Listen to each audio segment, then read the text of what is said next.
Hello' guys, মই নীলাক্ষী আপোনালোক সকলোকে মোৰ চেনেল ষ্টাডি উইথ নীলাক্ষীলৈ স্বাগতম জনালোঁ। আজি মই আলোচনা কৰিব ওলাইছোঁ 10ম শ্ৰেণীৰ গণিত বিষয়ৰ প্ৰথম অধ্যায়টো। আহক তেন্তে পলম নকৰি আমি ভিডিঅ'টো আৰম্ভ কৰোঁ। এইখন 10ম শ্ৰেণীৰ পাঠ্যপুথি গণিত বিষয়ৰ। ইয়াতে ফাৰ্ষ্ট চেপ্টাৰটো হৈছে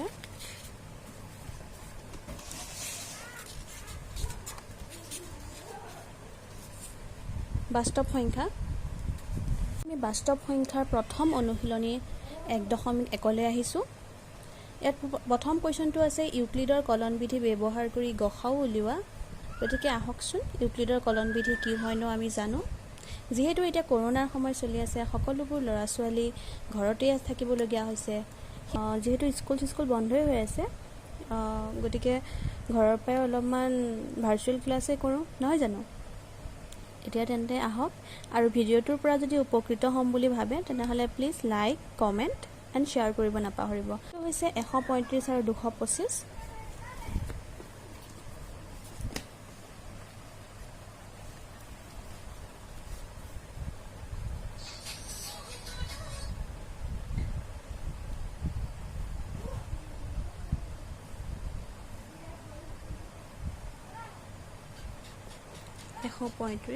আৰু 225।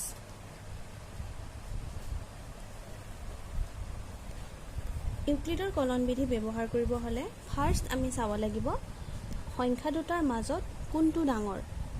এতিয়া চাওক 135 আৰু 225ৰ মাজত 225টো ডাঙৰ, গতিকে আমি লিখিম যিহেতু 225 গ্ৰেটাৰ দেন 1/3 135, সেয়েহে আমি কি কৰিব লাগিব 135ৰে 225ক হৰণ কৰিব লাগিব।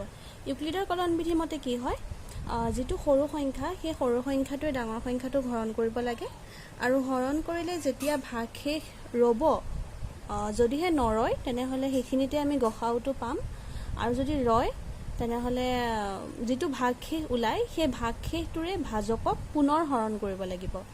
কৰিলে নিশ্চয় বুজি পাম। আৰু ইয়াত এটা সূত্ৰৰ প্ৰয়োজন হ'ব। আমি সৰুতে পাইছিলোঁ যে ভাজ্য সমান ভাজক পূৰণ ভাগফল যোগ ভাগশেষ। আমি এইটো সৰুতে পাইছিলোঁ, নহয় জানো।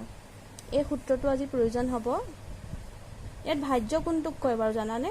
ভাজ্য কয় মাজৰটোক, যিটোৱে হৰণ কৰে তাক কয় ভাজক, আৰু যিটো আমি উত্তৰ পাওঁ সেইটো পাওঁ ভাগফল, আৰু যিটো বাকী ৰয় মানে যিটো শেষত থাকে সেইটোক কয় ভাগশেষ।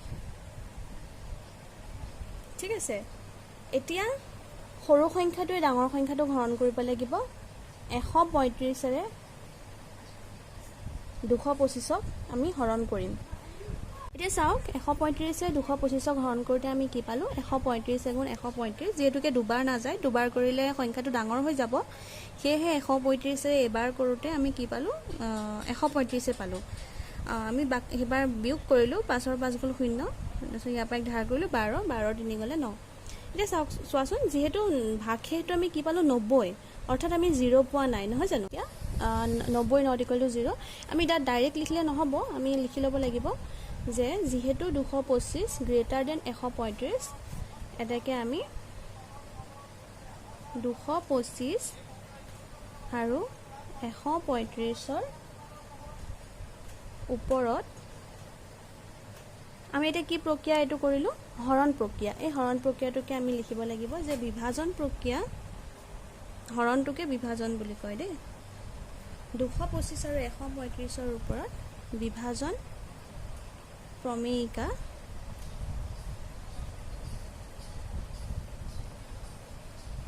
প্ৰয়োগ কৰি আমি পাওঁ। এতিয়া চোৱা, আমি এইটো লিখিব লাগিব। এনেকৈ লিখি ল'লোঁ। লিখি লোৱাৰ পিছতে যেতিয়ালৈকে ভাগশেষটো 0 নোলায় তেতিয়ালৈকে আমি এনেকৈও লিখি থাকিব লাগিব। খালি সংখ্যাকেইটা সলনি হ'ব। সংখ্যাকেইটা সলনি মানে কি হ'ব, ভাগশেষ হ'ব আৰু ভাজক হ'ব সংখ্যাকেইটাৰ জেগাত। এতিয়া যিহেতুকে আমি ভাগশেষটো 0 নাপালোঁ, সেয়েহে আমি এই সূত্ৰটো মতে লিখি দিব লাগিব। ইয়াত ভাজ্য কিমান বাৰু 225, গতিকে 225 সমান ভাজক কিমান 135। 135 পূৰণ ভাগফল কিমান?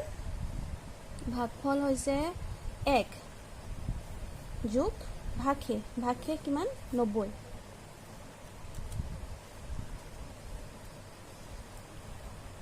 ভাগশেষ 90। যিহেতু আমি লিখিব লাগিব, যিহেতু ভাগশেষ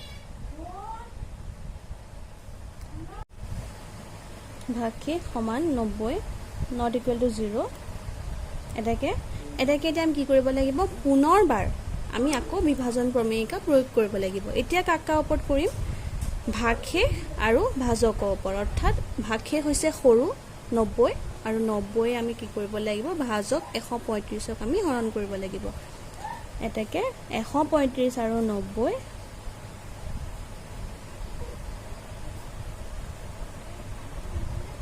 135 আৰু 90ৰ ওপৰত বিভাজন প্ৰমেয়িকা প্ৰয়োগ কৰি আমি পাওঁ। এতিয়া আকৌ আমি হৰণ কৰিব লাগিব এনেকৈ 90 135ক হৰণ কৰিম। চোৱা 90 আমি 135ক হৰণ কৰি কিমান পালোঁ? 90 গুণ 90, যিহেতুকে দুবাৰ নাযায়, দুবাৰ কৰিলে 180 হৈ যাব। সেয়েহে আমি 90 গুণ 90, 5ৰ শূন্য গ'ল 5, 13ৰ পৰা 9 গ'লে 4, বিয়োগ কৰিব লাগে। কি পালোঁ? 45 পালোঁ। অৰ্থাৎ আমি এইবাৰো হৰণ কৰিব মানে ভাগশেষ নাপালোঁ, নহয় জানো? গতিকে আমি কি লিখিম? not equal to 0। মই ইয়াত এইটো বুজাবৰ কাৰণেহে লিখি দিওঁ দেই, ইয়াত নিলিখিলেও হ'ব। ইয়াত লিখিম, পুনৰবাৰ আমি এনেকৈ লিখিম সূত্ৰটোৰ মতে। ইয়াত ভাজ্য কিমান? 135 সমান ভাজক হৈছে 90, ভাগফল হৈছে 1 আৰু যোগ ভাগশেষ হৈছে 45। যিহেতু ভাগশেষ আকৌ একে লিখিম আগৰ দৰে, যিহেতু ভাগশেষ সমান 45 not equal to 0, শূন্য নহয় আমাৰ। সেয়েহে আমি কি লিখিম? এতেকে পুনৰবাৰৰ কাৰণে আমি আকৌ কি কৰিব লাগিব? ভাগশেষে ভাজকক হৰণ কৰিব লাগিব। এবাৰ ইয়াত ভাগশেষ কিমান ওলালে? 45 আৰু ভাজক হৈছে 90, গতিকে 45ৰে 90ক আমি হৰণ কৰিব লাগিব। পুনৰবাৰ আমি এই কথাখিনিকে লিখিব লাগিব, খালি সংখ্যাকেইটা সলনি হ'ব। যে এতেকে 90 আৰু 45ৰ ওপৰত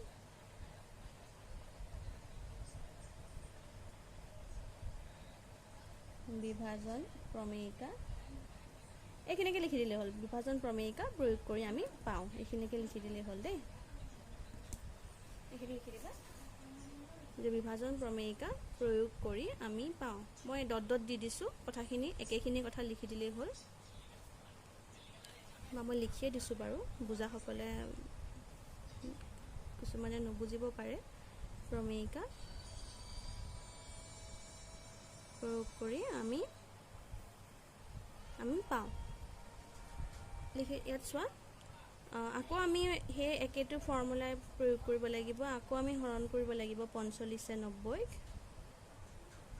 45 90ক হৰণ কৰিলে 45, চোৱা 45 আমি 90ক হৰণ কৰোঁতে দুবাৰ গ'ল, এবাৰ নাযায়, দুবাৰ গ'ল। 5 দুগুণে 10ৰ শূন্য, 7 গুলিব 1, 4 দুগুণ 8, 8 1 9। এবাৰ চোৱা ভাগশেষটো আমি শূন্য পালোঁ, গতিকে লিখিম যিহেতু এইটো লিখি ল'ব লাগিব দেই, সূত্ৰটো লিখি ল'ব লাগিব।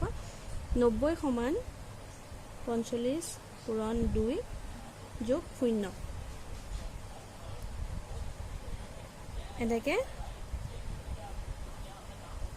এটাকেও লিখিব পাৰোঁ আমি, যিহেতু লিখিব পাৰোঁ। যিহেতু ভাগশেষ সমান 0, যিহেতু ভাগশেষ সমান 0, এটাকে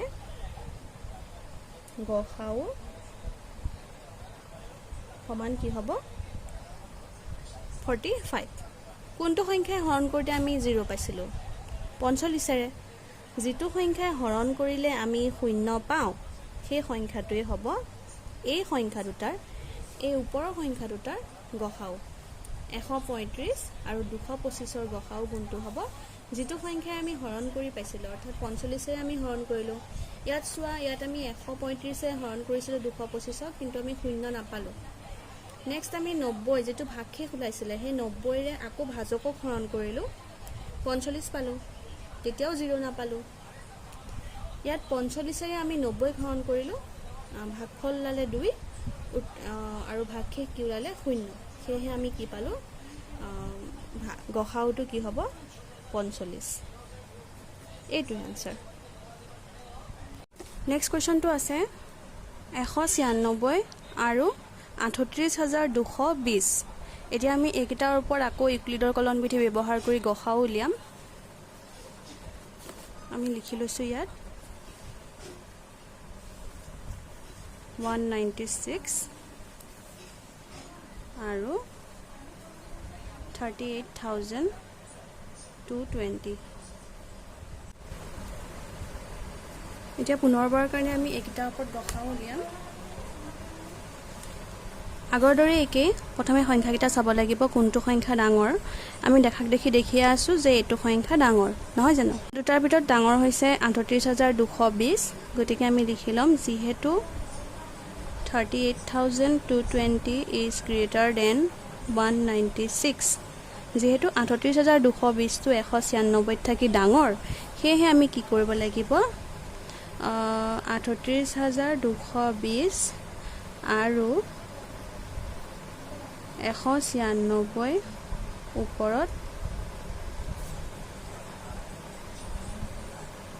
বিভাজন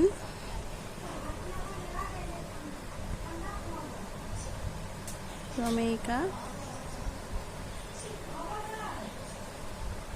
প্ৰয়োগ কৰি পাওঁ এতিয়া আমি 196ৰে 38,220ক হৰণ কৰিব লাগিব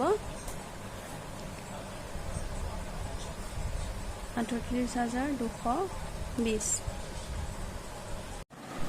এতিয়া আমি হৰণ কৰিলোঁ 196 38,220ক আমি হৰণ কৰি এয়া পালোঁ চোৱা 196 গুণ 196 দুবাৰ নাযায় দুবাৰ কৰিলে ডাঙৰ হৈ যাব সেয়েহে 196 এবাৰ কৰি পেলাই পালোঁ আমি 196 বিয়োগ কৰি পালোঁ 186 ইয়াৰ পৰা এক ধাৰ কৰিলোঁ 12 পৰা 6 গ'লে 6 ইয়াত থাকিল 7 17 পৰা 9 গ'লে 8 2 1 গ'লে 1 ওপৰৰ পৰা 2টো নামি আহিলে তাৰপিছত সেইবাৰ 9 বাৰ গ'ল 9 বাৰ কৰোঁতে 1764 হ'ল তাৰপিছত বিয়োগ কৰি পালোঁ 12 পৰা 4 গ'লে 8 ইয়াত থাকিল 5 ইয়াৰ পৰা ধাৰ কৰিলোঁ 15 হ'ল 15 পৰা 6 গ'লে 9 ইয়াত 7 থাকিব 17 পৰা 17 নাযায় 0 থাকিব সেইকাৰণে পাতা নাই এইফালে 0টো নামি আহিলে আকৌ ওপৰত 0 আছিলে 0 নামি আহিলে এবাৰ চোৱা মিলি গ'ল 196 লগত যেতিয়া আমি 5 পূৰণ কৰিলোঁ 5 পূৰণ কৰোঁতে 980 অৰ্থাৎ এই সংখ্যাটোৰ লগত মিলি গ'ল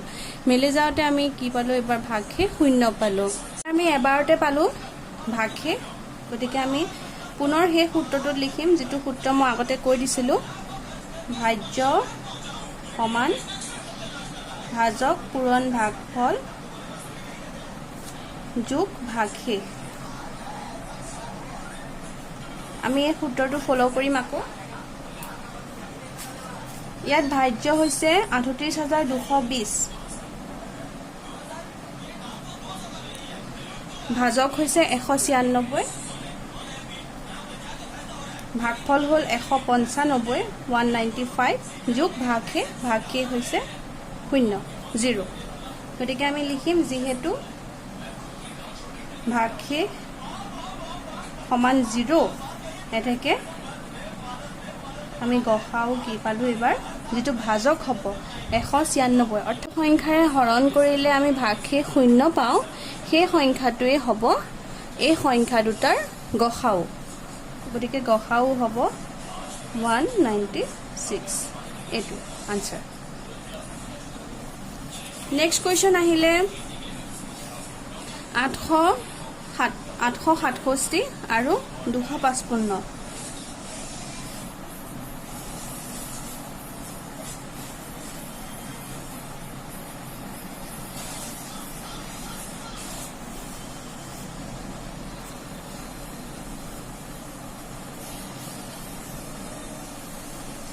এবাৰ এই দুটা সংখ্যাৰ ভিতৰত কোনটো সংখ্যা ডাঙৰ আমি আকৌ চাব লাগিব এই দুটা সংখ্যাৰ ভিতৰত ডাঙৰ হৈছে 867টো গতিকে লিখিম যিহেতু 867 গ্ৰেটাৰ দেন 255 এটাকে আমি কি কৰিম 867 আৰু 255ৰ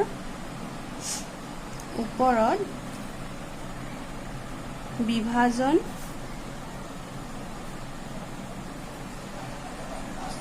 প্ৰমেয়িকা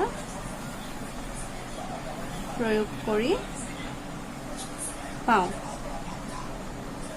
এতিয়া আমি 255 867 হৰণ কৰিব লাগিব এতিয়া চোৱা 255 এৰে আমি 867ক হৰণ কৰিলোঁ হৰণ কৰোঁতে আমি তিনিবাৰ কৰিলোঁ চাৰিবাৰ কৰিলে ডাঙৰ হৈ যাব যিহেতুকে তিনিবাৰ কৰিলোঁ 5 3 গুণ 15 5 7 উকলিব 1 5 3 গুণ 15 15 একে 16 6 হাতী থাকিব 1 2 3 গুণ 6 6 একে 7 বিয়োগ কৰিলোঁ 7ৰ 5 গ'লে 2 6 6 গ'লে 0 8ৰ 7 গ'লে 1 আমি ভাগশেষ কি পালোঁ 102 আমি ইয়াতো এবাৰ কি পালোঁ ভাগশেষ 0 নাপালোঁ আগৰ অংকটোৰ দৰে যেটো আমি 1 নম্বৰত কৰিছিলোঁ not equal to 0 এতিয়া লিখিম যিহেতু আমি সূত্ৰটো লিখি লওঁ ফাৰ্ষ্টত এইটো সূত্ৰটো যেটো সূত্ৰ আমি আগতে লিখিছিলোঁ ভাজ্য সমান ভাজক পূৰণ ভাগফল যোগ ভাগ সেই সূত্ৰটোৰ মতে কি হ'ব ভাজ্য হ'ব 867 সমান 255 পূৰণ 3 যোগ 102 আকৌ আগৰ দৰে যিহেতু ভাগশেষ সমান 102 not equal to 0 এটাকে কি কৰিম আকৌ কি কৰিম 102 আৰু 255ৰ মাজত বিভাজন প্ৰমেয়িকা আমি প্ৰয়োগ কৰিব লাগিব 102 আৰু 255ৰ ওপৰত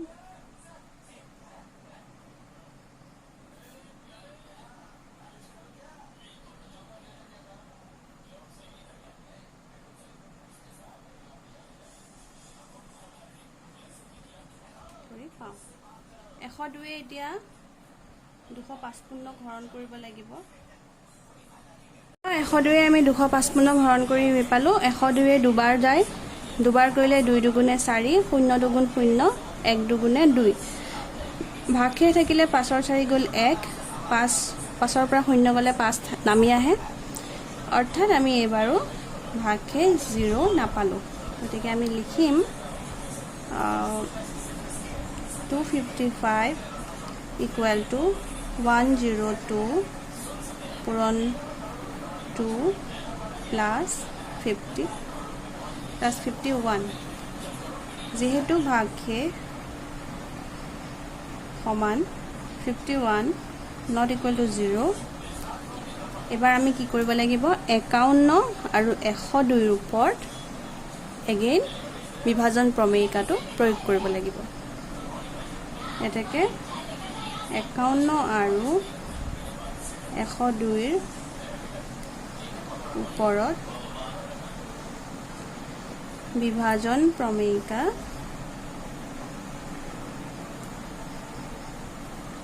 প্ৰয়োগ কৰি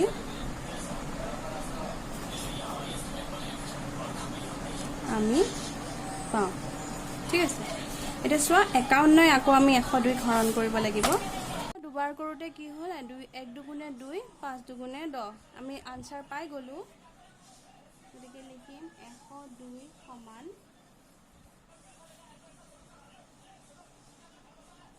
51 পূৰণ 2 যোগ 0 যেহেতু ভাগশেষ